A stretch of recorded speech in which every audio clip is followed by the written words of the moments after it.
Ce journal vous est présenté. Bienvenue à cette édition du journal, la dernière de la soirée sur l'écran numérique. L'Assemblée nationale a déclaré recevable le projet de budget 2013 ce lundi à la plénière, mais bien avant, le Premier ministre Augustin Matata Ponyo a répondu aux innombrables critiques des élus nationaux face au déficit budgétaire. Yvon Mouya.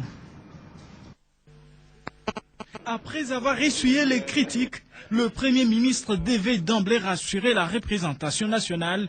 Son projet de budget ne vise qu'une chose, accomplir son programme d'action. Le gouvernement tient à rassurer qu'il reste ferme dans la mise en œuvre de son programme d'action, en ayant à l'esprit l'atteinte des objectifs qui s'est assigné. En effet, la consolidation de la stabilité du cadre macroéconomique, la consolidation de la croissance économique et la création d'emplois. Cela malgré les écarts de ses prévisions entre les recettes et les dépenses. Le gouvernement en est conscient, mais tout cela est justifié. Il convient de relever que la présentation du budget déficitaire reflète en effet l'existence des besoins de financement, dont le financement est susceptible d'être trouvé moyennant certains préalables. Car la détermination est là, notamment d'améliorer les salaires, alors que les élus ont évoqué Mboudi. Mboudi, c'est l'idéal, mais Matata Ponyo est pour une autre politique salariale plus efficace. Les efforts du gouvernement vont pouvoir se focaliser dans la conception d'une politique salariale globale et crédible, qui soit cohérente et fondée sur la réforme de l'administration publique, qui comprend entre autres la mise à la retraite, la maîtrise des effectifs, la rationalisation des cadres organiques en vue d'améliorer les conditions de vie de l'ensemble des travailleurs. Le Premier ministre a-t-il convaincu? En tout cas, le budget 2013 a été déclaré recevable et confié à la Commission économico-financière. Lors du débat général, les critiques avaient fusé de partout, y compris de la majorité, contre les déséquilibres de ce projet de budget 2013. Aujourd'hui, les réponses du Premier ministre permettent à ce budget d'être déclaré recevable, mais beaucoup espèrent qu'un grand travail d'amélioration commence à la Commission ECOFIN. Et beaucoup pensent que beaucoup de choses restent à faire, doivent être plutôt améliorées à l'ECOFIN. Les députés de la majorité et de l'opposition n'ont pas épargné le gouvernement de leurs critiques. On les écoute au micro d'Yvon Mouya. J'avais demandé à l'Assemblée plénière de déclarer recevable ce projet et de l'envoyer à la Commission économique, financière et de contrôle budgétaire. Je pense que c'est à ce niveau-là que le travail technique devra se faire pour apporter des équilibres par rapport à certaines rubriques qu'on a trouvées non fondées. Et maintenant, à nous d'intensifier le travail parlementaire pour voir quelles sont les raisons qui motivent la faible mobilisation des recettes. Aujourd'hui, encore une fois, nous donnons beaucoup de chance à l'ECOFIN pour que là où on n'a pas été clair, là où on n'a pas été précis, eh bien qu'on le soit, surtout dans le sens de la manifestation, la mise en pratique du programme d'action du gouvernement. La question de la cohérence ou du manque de cohérence n'a pas trouvé sa réponse. Lorsque dans le DCRP, vous avez un taux de croissance de 9,1%, dans les projections gouvernementales en termes de programme du gouvernement, c'est une évolution de 7% à 15%. Alors que dans le budget, c'est une autre évolution de 7,2% à 15%. Vous voyez bien qu'il y a une grosse différence. Nous voulons être réalistes. Il ne faut pas présenter des chiffres qui ne sont pas mobilisables. Nous ne sommes pas un pays développé comme les États-Unis. Nous sommes un pays sous-développé qui se recherche.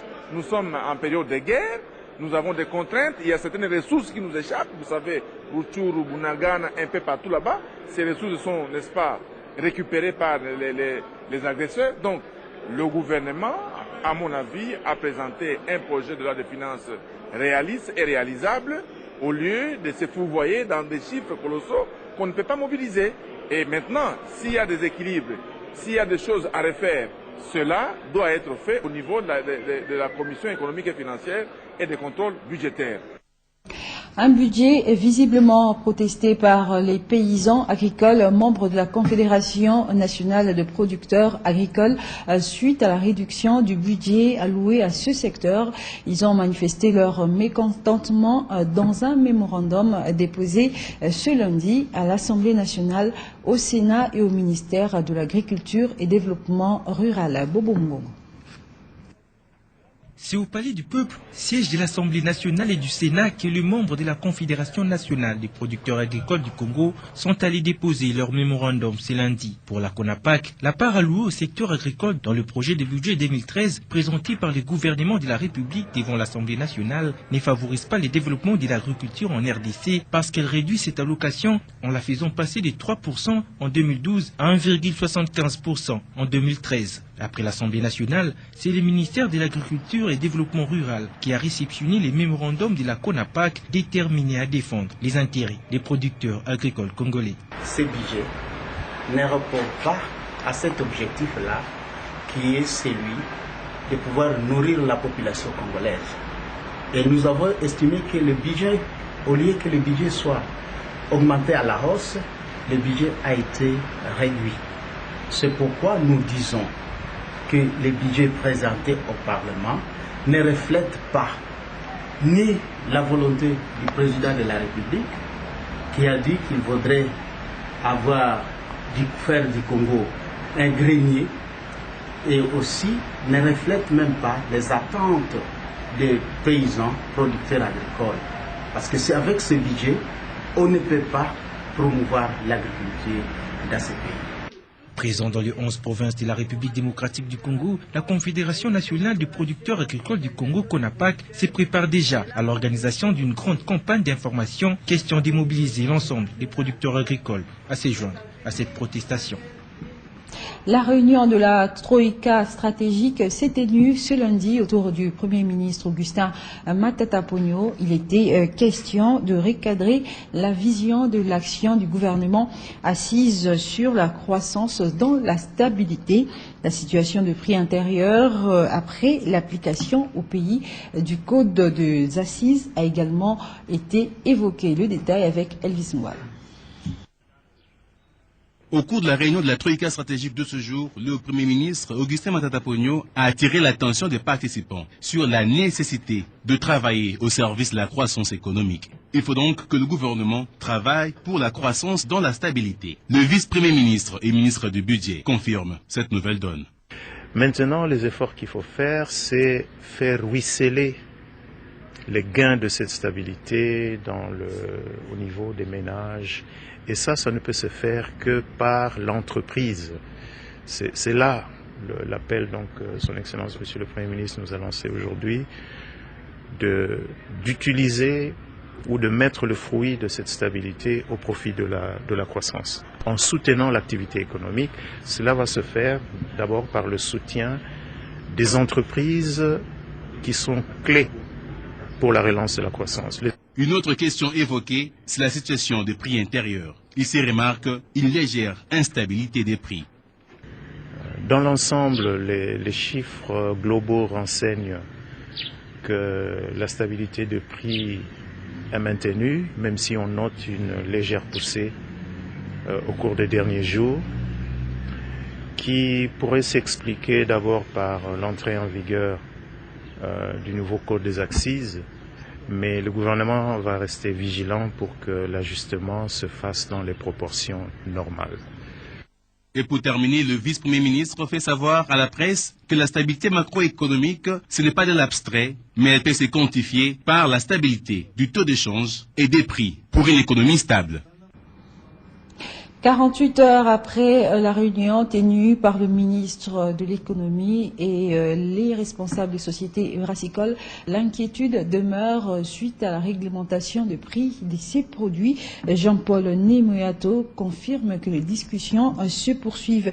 Il a aussi interpellé les opérateurs économiques sur la spéculation par rapport à l'affichage de prix en francs congolais à un taux équivalent en dollars américains. Une fois de plus, Elvis Ngwala pour le commentaire. Comme vous le savez, c'est depuis une semaine que les sociétés brassicoles ont procédé à l'augmentation des prix de leurs produits. Et cela, disent-elles, à la suite de l'augmentation des prix des maltes et l'impact en fait des droits d'assises.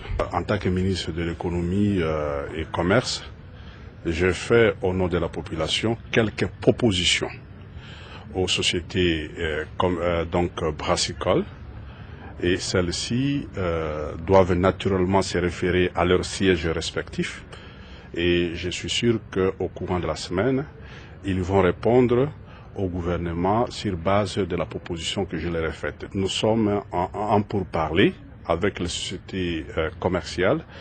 C'est pour des raisons d'État que je ne voudrais pas vous dévoiler le contenu, n'est-ce pas, de ces propositions, parce que ce ne sont que des propositions.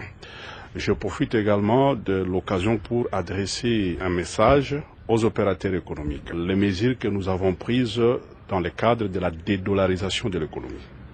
Et donc, nous avons fait une obligation aux opérateurs économiques d'afficher les prix en francs congolais. Mais il est regrettable qu'au jour d'aujourd'hui, au niveau de la conversion, il n'y a pas la vérité des prix. Au lieu d'afficher le prix de 9 200 francs congolais qui correspond au jour d'aujourd'hui à la valeur de $10, mais vous constatez que dans les marchés, ces prix, on affiche directement 10 000 francs. Ça, ce n'est pas acceptable, ce n'est pas ça l'esprit. Donc, des mesures que nous avons prises, c'est de la spéculation, et je vais mettre en œuvre la mission de contrôle, et les opérateurs économiques qui vont tomber dans ces cas seront sévèrement sanctionnés. Le président national du mouvement de la libération du Congo, Jean-Pierre Bemba, s'est exprimé depuis la haie sur la situation dans l'est du pays.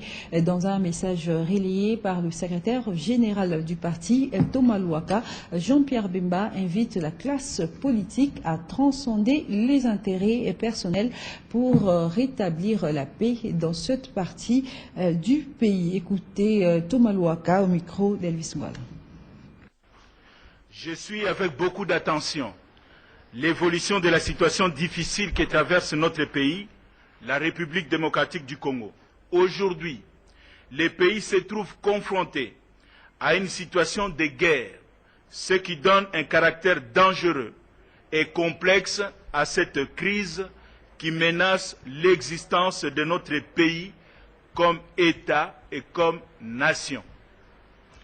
Cette situation m'interpelle et m'engage aux côtés de mes camarades du mouvement de libération du Congo, mais aussi, au-delà de tout clivage politique, d'adresser ce message à toutes les forces vives de la nation.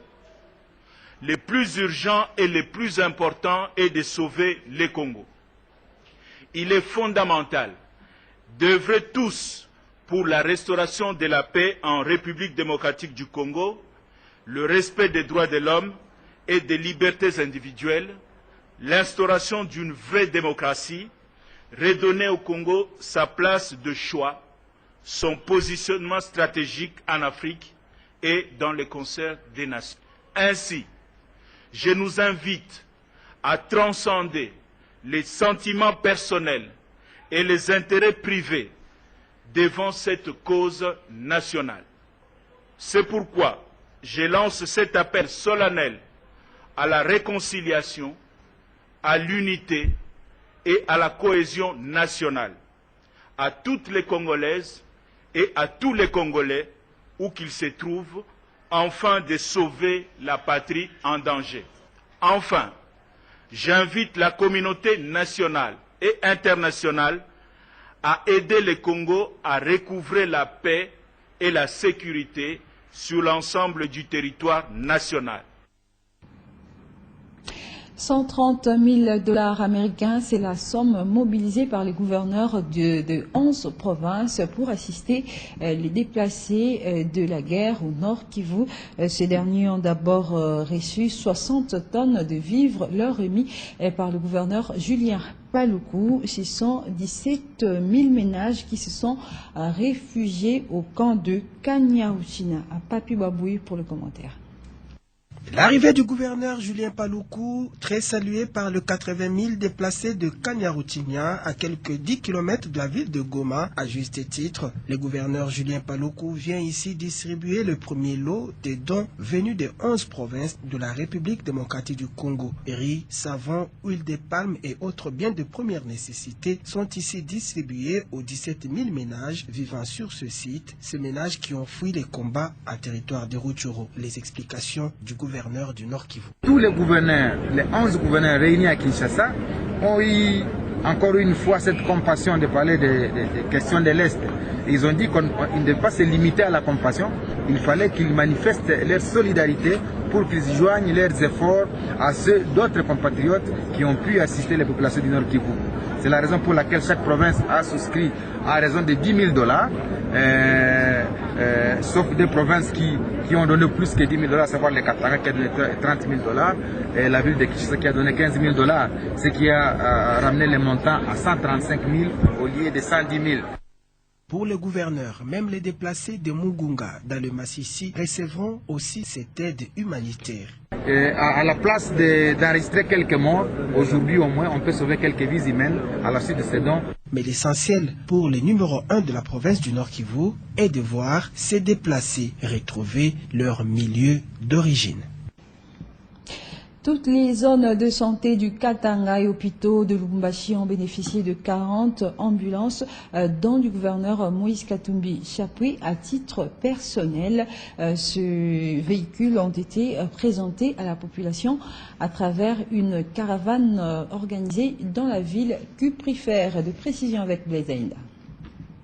Jamais un chef-lieu d'une province de la République démocratique du Congo n'a connu une ambiance comme celle-ci. La preuve éloquente que le volet santé est mis en avant-plan. À titre personnel, l'honorable Moïse Katumbi Chapwe a acheté 40 ambulances pour toutes les zones de santé du Katanga et hôpitaux de la ville de Lubumbashi. C'est un interminable cortège blanc qui longe le boulevard Msiri en provenance de la ferme Futuka. Dès que les Luchois aperçoivent ces ambulances, ils exultent de joie.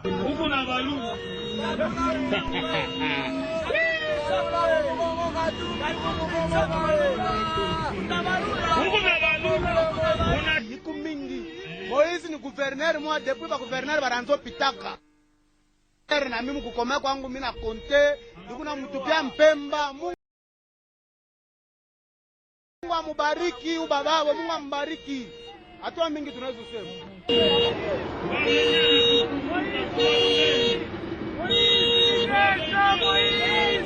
À un niveau, le cortège croise un bus des étudiants de l'université de Lubumbashi, une autre dotation du gouverneur. Les Kassapars demandent même aux chauffeurs d'arrêter leur véhicule pour ovationner le donateur du social, Moïse Katumbi Chapwe. Un week-end de joie pour toute la ville, les ouvriers en chantier, les passants, vendeuses et vendeurs des marchés. Ici à Zanga par exemple, on affirme que ces dons doivent réellement servir à la population. Moïse Katumbi, maillot jaune historique des députés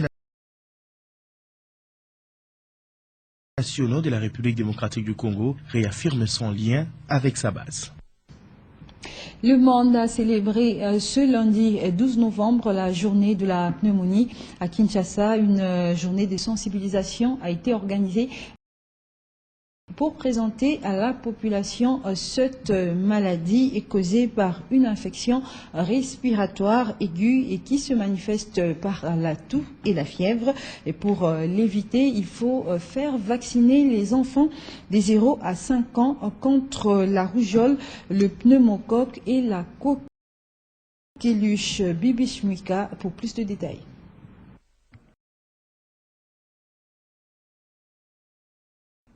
Après avoir constaté un nombre élevé de mortalité due à la pneumonie à travers le monde, l'Organisation mondiale de la santé a consacré il y a 4 ans une journée mondiale de lutte contre la pneumonie. Cette journée est célébrée le 12 novembre de chaque année et vise à sensibiliser le monde scientifique et la population sur les dangers que présente la pneumonie et comment l'éviter. En effet, la pneumonie est une infection respiratoire aiguë.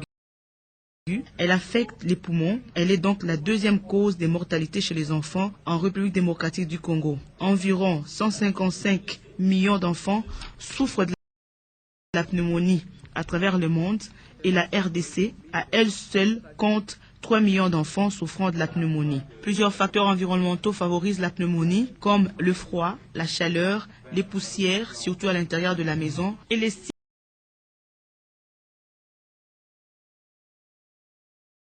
distinctifs de la pneumonie sont notamment la toux, la fièvre, les frissons, la respiration sifflante, surtout en cas d'infection virale. Pour le secrétaire général à la santé, Dr Lokadi Otete, la RDC devra changer des méthodes pour réduire les taux de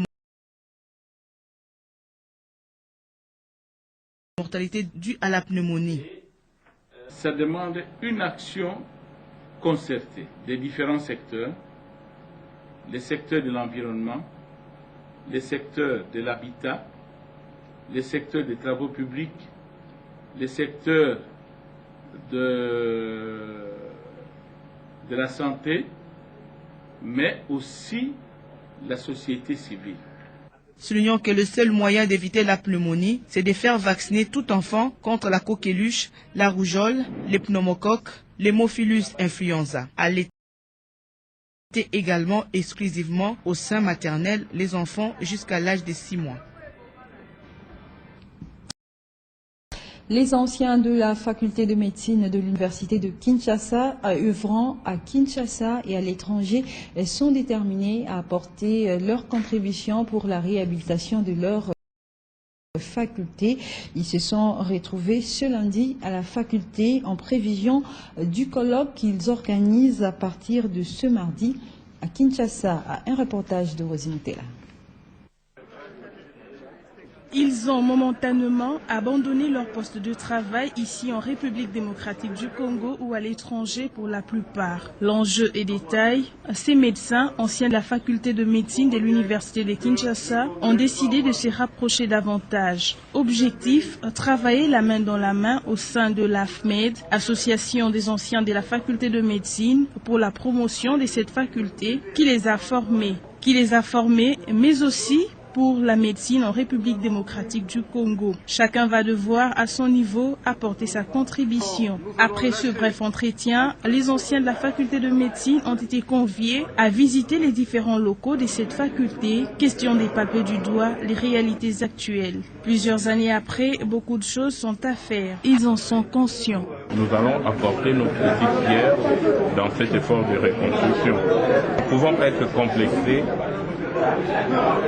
par la situation de notre faculté de médecine. La faculté de médecine, c'est d'abord une âme. L'âme est là.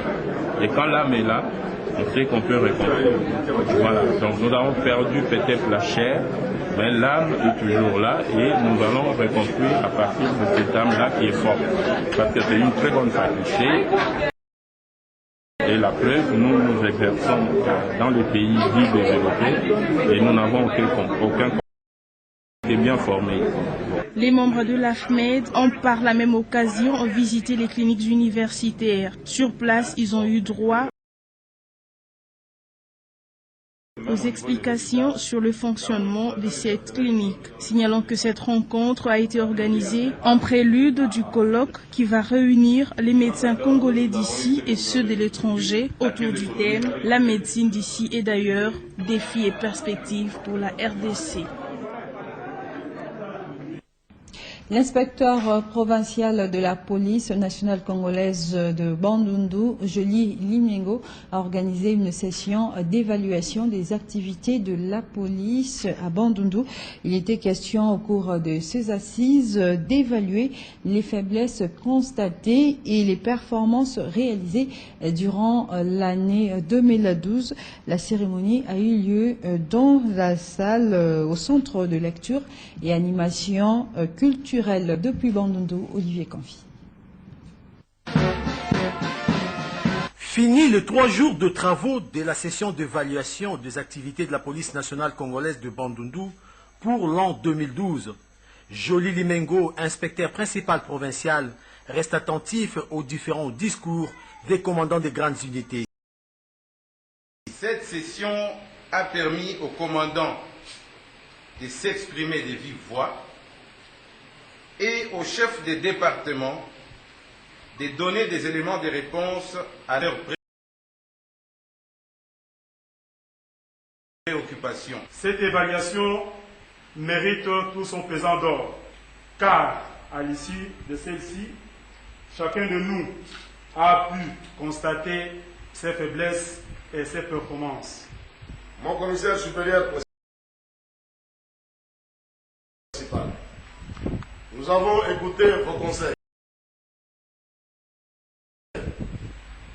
Nous avons entendu les remarques formulées à notre endroit et nous vous promettons que nous les mettrons en pratique.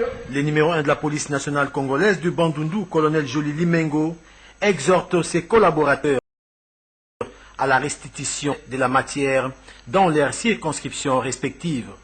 La convocation de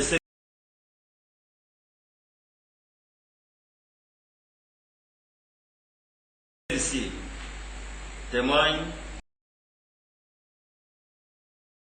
bien le souci que j'éprouve d'améliorer le rendement des cadres.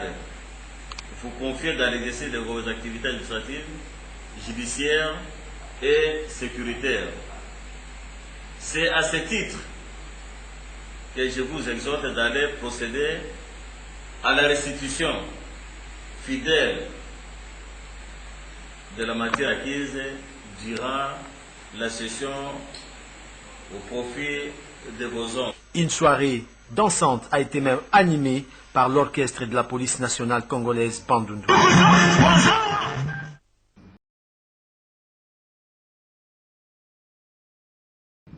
Le ministre du Genre, de la Famille et de l'Enfant, Geneviève Inagozi, a accordé 2 audiences. La première à une délégation conjointe du Fonds des Nations Unies pour la population UNFPA et de la coopération canadienne. La deuxième aux spécialistes plutôt du genre de l'IFES, USAID. Ensemble, ils ont évoqué les perspectives de collaboration en matière du genre. Rachel Massengo. Le Canada est déterminé à poursuivre son appui au gouvernement congolais à travers les agences des Nations Unies. C'est ce qui ressort de l'audience accordée par le ministre du Genre, de la Famille et de l'Enfant, Geneviève Inagozi Kasongo, à une délégation conjointe du Fonds des Nations Unies pour la population UNFPA et de la canadienne. Conduite par le représentant de l'UNFPA, Dakan Gachou, la délégation est venue présenter à l'autorité nationale l'équipe de renforcement du programme de lutte contre les violences sexuelles et basé sur le genre. Vous savez que dans le programme de coopération Fonds des Nations Unies pour la population et le gouvernement de la République, il était inscrit le transfert de nos compétences au ministère du Genre en termes de coordination d'une part d'information sur les violences sexuelles en RDC aux causes d'appropriation nationale, aux causes de souveraineté, aux causes d'appropriation nationale, d'un discours sur la question pour montrer l'engagement du pays. Et par rapport à ça, il a été mis en place au niveau du ministère du Genre une base de données sur les violences sexuelles et le ministère avait besoin de renforcer son équipe en expertise pour pouvoir répondre aux nombreuses sollicitations dans ce domaine. Geneviève Inagozi Kasongo a ensuite échangé avec la spécialiste de l'IFES USAID sur les perspectives de collaboration en matière du genre. Voilà tout pour cette édition, mesdames, messieurs. Merci pour votre fidélité à l'écran numérique. Je vous retrouve demain à la même heure pour un prochain journal. Au revoir.